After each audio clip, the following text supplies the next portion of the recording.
Welcome back, YouTube. The log on the mill we have is Hemlock. It's 13 inches on this end, and it's 13 inches on that end. However, it's a little weird because on that end it's also 22. It's like the whole butt end of the log got smushed together. So it runs true when it's sitting vertically, but there's going to be a huge butt cut off that we're going to have to, slice down to get close to what we need here. What we're going to attempt to get out of this is the final piece of 6x8 by 16 foot that we need for the timber package, and one piece of 3x8 that we need for the bridge package. We'll see how it goes. It's going to be really close. Another thing that I figured some people might like to know is typically the ends of our logs are all painted, so when we go to spec out the measurements, we can mark and kind of keep an eye on what things have to get cut to, and we typically do that on the butt end. It's a lot easier because you know exactly what you're going to have left. But this log isn't painted, so we use a Sharpie marker. This is the huge marker that they sell, and it works really well on pretty much every surface, whether it's dry, wet, whatever it is, but it leaves nice big marks that you can see from a distance and makes it hard to miss. It's really helpful to have around. Anyway, so we'll see how this goes. Thanks for watching. Appreciate it.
I had to make an adjustment cut that was only a ½ inch deep because I needed to get 8 inches on the face, and it just didn't have it. It was a little too tight.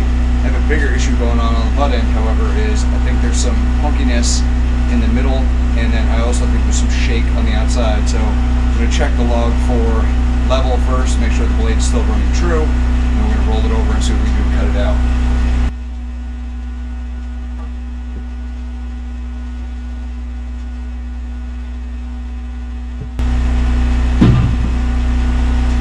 Blade looks good. Another added feature of this piece of hemlock is on this cut, it's almost completely clear. There's just tiny bird's eye knots here and there, but for the most part, it's literally a clear, like, #1 piece.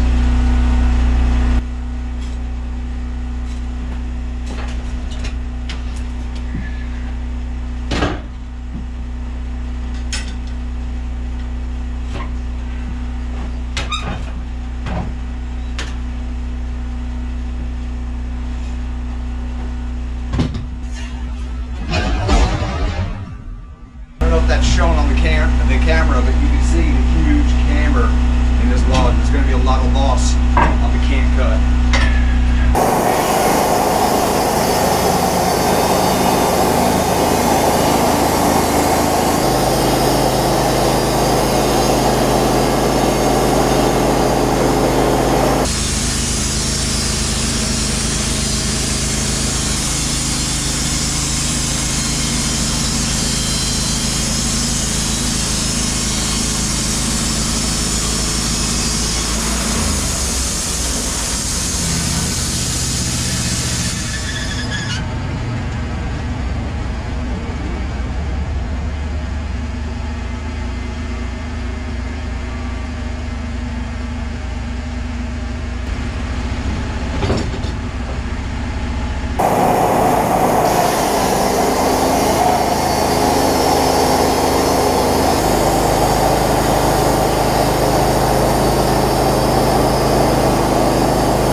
So I don't know if the camera caught it, but there's definitely some tension built into this log, because as I made my way down to this end, that end popped up and it's actually slid over that way. So we'll see how much of that tension gets taken out when I cant it up and flip it vertically.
So that camber is so heavy on that side that one edge is just shy of 8 inches. So I'm going to spin the whole thing over, and then the top cut will be 3 inches, and then because that's only supposed to be a 12-foot board, they should be able to cut the wane that's still left on this side out of it, leaving me with a good 6x8 for the finished piece of timber.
mentioned that there was some tension built into the log. You can see the gap from the final cut. That's our bridge piece on the top with the 3x8 for the rail, which they shouldn't have a problem straightening out. And so I'll have to eyeball the 6x8 on the bottom and just make sure that it's okay for the last piece of the beam package. Not bad. A lot of cuts for just a few pieces, but they're the final pieces for the timber package, and then there's only a couple of pieces left for the bridge package. We'll also get a couple pieces of 2x8 out of it for my friend's trailer, so that's an added bonus. One thing to note, if you look at the mill, I've mentioned it before, we're running the lube system completely open, so every one of those cuts is just dumping water into this. That's why it's such a different color than the Hemlock that's right there. We used almost half a container, so 2.5 gallons of water and pine sol mix just on this log. It makes a huge difference. The blade cuts true, or at least it does in this case, and it saves the life of the blade and extends it. And at 30 bucks a blade, it's worth it for a couple extra gallons of water and $3 worth of pine sol. Hope that helps. Thanks for watching as always. Thanks for watching. We really appreciate it. Don't forget to like and subscribe. It costs you nothing, but it really helps us out. We appreciate you. We'll see you on the next one.